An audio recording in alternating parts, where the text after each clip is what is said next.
the gavel-like crack of my mother's voice, against the fragile silence of the crowded Brookhaven Country Club ballroom in Charlotte, North Carolina, during my cousin Chloe's lavish engagement party, didn't just humiliate me, it meticulously dismantled me in front of our entire world. The crystal chandeliers scattering the condemnation over 300 guests who turned as one, their champagne flutes pausing mid-sip, as Lillian Thorne, my own mother, her face a masterpiece of performative concern, gripped the microphone meant for toasts and declared to the assembled doctors, lawyers, and Southern gentry, "Please, everyone.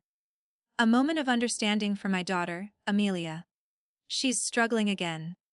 Her voice was syrup and shards, a weaponized whisper that carried to the very back. "The therapy. The medications. She's just not stable. We've tried everything. She'll never hold a position of real responsibility, never wear a uniform that commands respect. She'll never be like Chloe. Some branches of the family tree are just weak. We have to protect her from herself." In that suspended, agonizing second, the expensive perfume in the air turned to acid, the sequins on dresses became mocking eyes, and I, Amelia Thorne in a simple black dress, felt the ground dissolve, my breath vanishing, a hot wave of shame so total, it erased my identity, leaving only the label she had just branded onto my soul: unstable, weak, a family secret to be managed. The tears that blurred the ballroom into a watercolor of pity and curiosity weren't just from hurt. They were the silent eruption of 2 decades of childhood emotional neglect. Of being the sensitive, one compared to my athletic brother, the dreamy, one compared to my practical father, the problem to be solved rather than a person to be loved. A constant, quiet comparison that had worn my self-worth to a thread now finally snapping in public view. I didn't run, I imploded in place, a silent, smiling statue of disgrace, until the last of my composure shattered, and I fled through a service entrance. The echoes of her diagnosis, never a respectable uniform, never amount to anything, chasing me into the humid southern night, where I collapsed against a dumpster, sobbing so hard I thought I would disintegrate, the emotional breakdown complete, absolute, and filmed on a dozen smartphones, now undoubtedly circulating through Charlotte's society. That night, in the sterile quiet of my childhood bedroom, that never felt like mine, surrounded by the ghosts of the girl I had failed to be, a cold, clear knowledge crystallized from the wreckage. I had to disappear. Not to prove her wrong, but to save what little was left of my own mind from her suffocating narrative. I packed a single suitcase with books and practical clothes, left my phone and the diamond necklace she'd given me as a bribe for silence on my pillow, withdrew every last cent from my secret savings account, one's 237.86 earned from tutoring, and as dawn broke, I boarded a Greyhound bus headed for a city, whose name I chose from a map for its distance and anonymity: Seattle, Washington, my reflection in the bus window a pale, determined ghost whispering a promise that the unstable girl from Charlotte was gone forever, and that one day, somehow, Lillian Thorne would look at me and see not a fragile patient, but a force she could no longer define or dismiss. Seattle, with its perpetual gray drizzle and towering evergreens, was a different planet, a beautiful, isolating cradle for a profound loneliness that became my new skin. The low-paying survival jobs were a brutal education in invisibility. The graveyard shift at a 24-hour copy center downtown, where the buzz of fluorescence was a tinnitus of despair. The thankless hours as a barista in a corporate coffee chain, where my hands shook from exhaustion, not anxiety, as I fumbled with espresso shots for impatient strangers whose faces blurred into one dismissive frown. Hunger was a meticulous daily calculus: a banana for breakfast, a discounted soup for lunch, the haunting aroma of nearby restaurants a cruel reminder of the world I'd left, the world that had feasted on my humiliation. Sleepless nights weren't from partying, but from the relentless churn of self-doubt. My mother's voice, now my own internal tormentor, asking if she was right, if this struggle, this tiny, cold room in a shared house with echoing strangers, this ache in my bones, was all the unstable me deserved, if uniforms of respect and authority were fairy tales for other, stronger women. The silent tears came in the grocery aisle, staring at prices I couldn't afford. On the bus, watching families laughing together. In the shower, where the water could mask the sound of my grief for the mother I never had. An emotional isolation so vast it felt like floating in a silent, starless ocean. An inner breakdown held at bay only by the sheer, stubborn mechanics of breathing in and out. And then, in the deepest part of that gray winter, a quiet decision, born not of fury but of a desperate, final kind of self-preservation, settled in my marrow. I would rise. Not with a declaration of war sent back to Charlotte, but with the silent, tectonic patience of a mountain building itself. I would rebuild my mind and my life, brick by disciplined brick, and I would take back everything she said I couldn't have, not from her, but from the universe itself. Discipline became my religion, my rebellion. I lived by spreadsheets and second-hand alarm clocks. Every dollar from my copy center job was allocated rent, food, a fund for community college tuition. I enrolled in night classes at Seattle Central, choosing courses not for passion, but for power. Introduction to criminal justice, American government, psychology.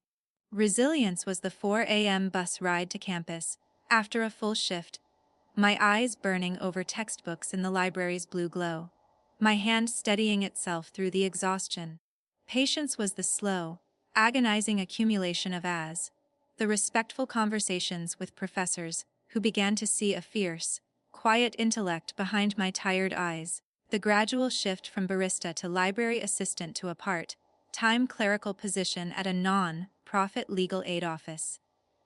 Here, amidst case files and desperate stories, I found my calling not in the spotlight, but in the architecture of order, in the meticulous language of law and procedure that created walls where chaos had reigned in my own life.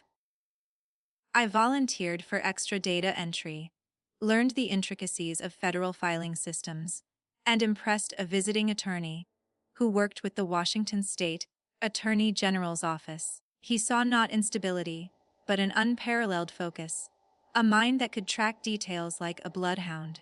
He suggested a path, a way to wear a uniform that stood for truth, not just authority. The United States courts. With his recommendation, I applied for, and miraculously won a highly competitive internship with the U.S. District Court for the Western District of Washington.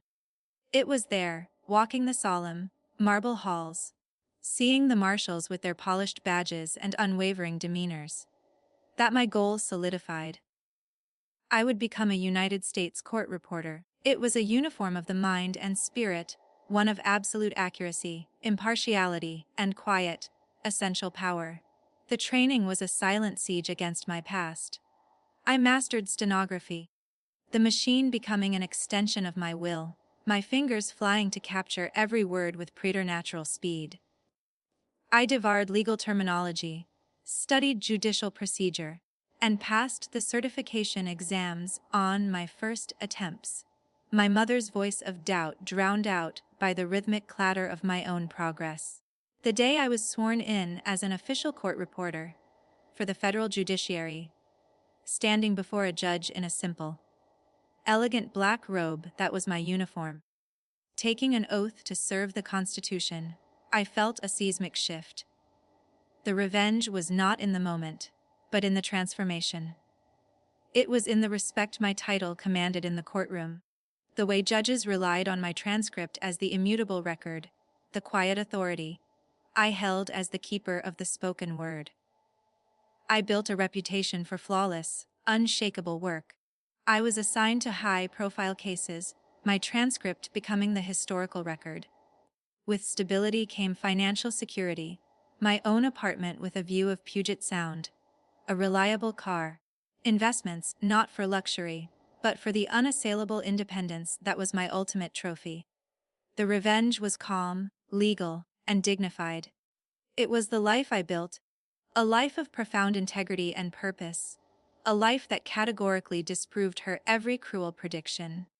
The call came not from a person, but from the impersonal machinery of justice.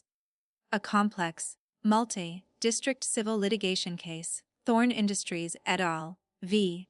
Federal Regulatory Commission, was consolidated and assigned to our district. The corporate defendant, Thorne Industries, was a family-held conglomerate based in Charlotte, specializing in defense contracting.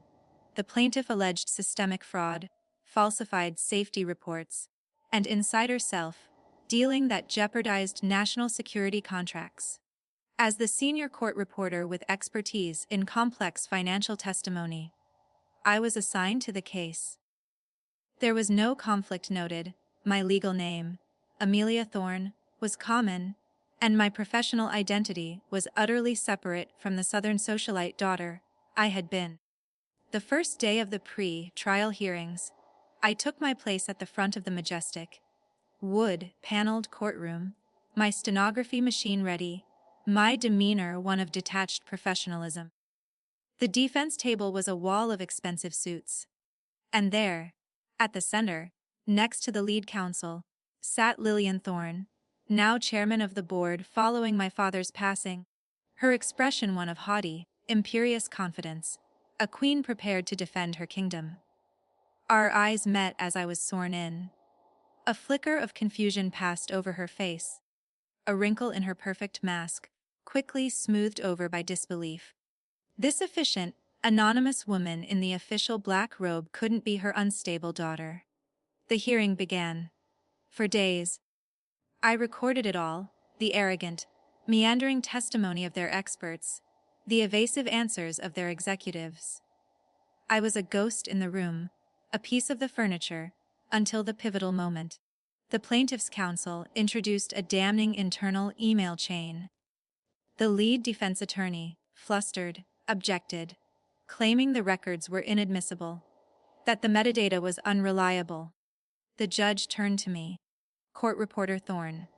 The digital audio backup and your real-time transcript. Can you verify the witness's acknowledgement of this document identifier from yesterday's session? 1:17 a.m. Every head swiveled to me. I didn't look at my mother. I consulted my synchronized logs, my voice clear, calm, and absolute in the silent room. Yes, Your Honor. The witness affirmed the Bates stamp number PLC 0450921 at page 87, line 12 of the unofficial transcript. The audio confirmation is queued and verified. My testimony was unimpeachable. The objection collapsed. The case pivoted. I had, with 3 flawless sentences, dismantled their primary defense strategy. In that moment, Lillian Thorne understood. She saw not the unstable girl, but the federal officer. She saw the uniform of the court I wore, the absolute authority of my word in that hallowed room, the respect the judge showed me. She saw that I held, in my hands and my records, the power to help dismantle the empire she had always valued above her daughter. The color drained from her perfectly made-up face. Her hand, adorned with my grandmother's ring, flew to her throat. Her haughty confidence crumbled into raw, undignified shock. As the judge adjourned the session, a low, wounded sound escaped her, a whimper of utter defeat. She wasn't crying for me, she was crying for the ruin she saw coming. For the realization that the weapon she had tried to destroy had been forged in her own fire, and now stood as an instrument of the very justice she had spent a lifetime manipulating. I closed my machine, gathered my notes, and stood.